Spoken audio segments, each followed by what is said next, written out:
Right, so equipment for stock. What kind of equipment do you need to take good stock photographs? Well, it's a massive question and it all depends on what kind of stock you're going to be taking and also level of experience, that kind of thing, and what you intend to be earning, how much effort you're going to put in. There's a lot of factors that really come into it, but at the end of the day, there's only really minimum kit you need to get started.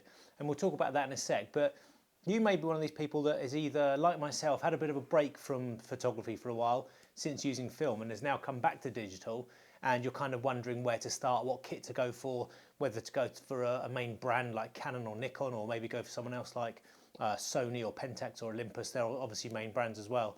But you may be a little bit confused as to what will give you the best results. Well, my honest answer is all of them, any of them. It's not really down to the equipment so much, it's down to really the lenses and the amount of effort and the creativity and everything you put into your stock photos.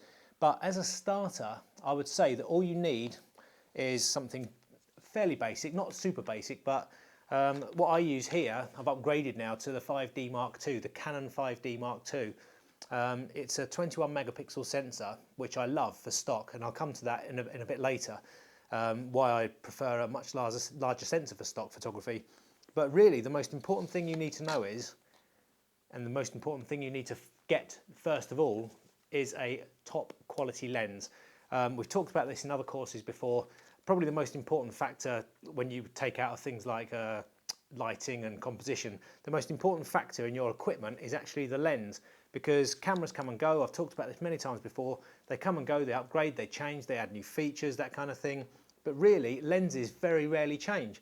Once a manufacturer's got it right and they've got a really good high quality lens with fantastically milled glass, very rarely do they actually change it. You'll notice that if you look at a lot of the manufacturers' websites, they're still selling lenses that have been around for donkey's years.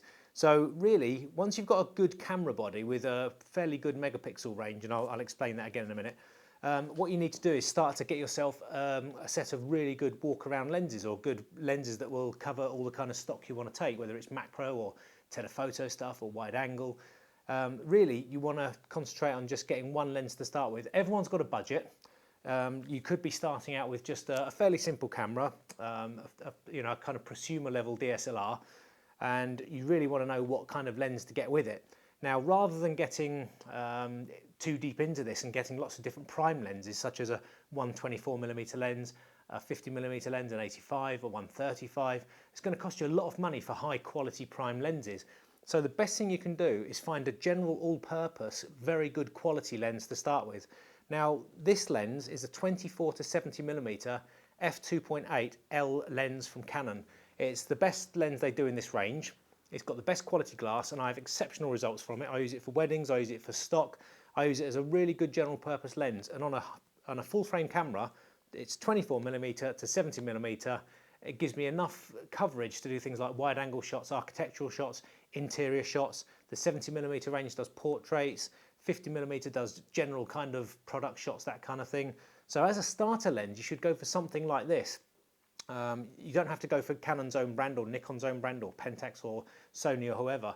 Companies like Sigma or Tamron, Tokina, they all make high quality lenses like this now. And I'd probably recommend Tamron or Sigma, more erring towards Sigma because I like the kind of quality of their lenses.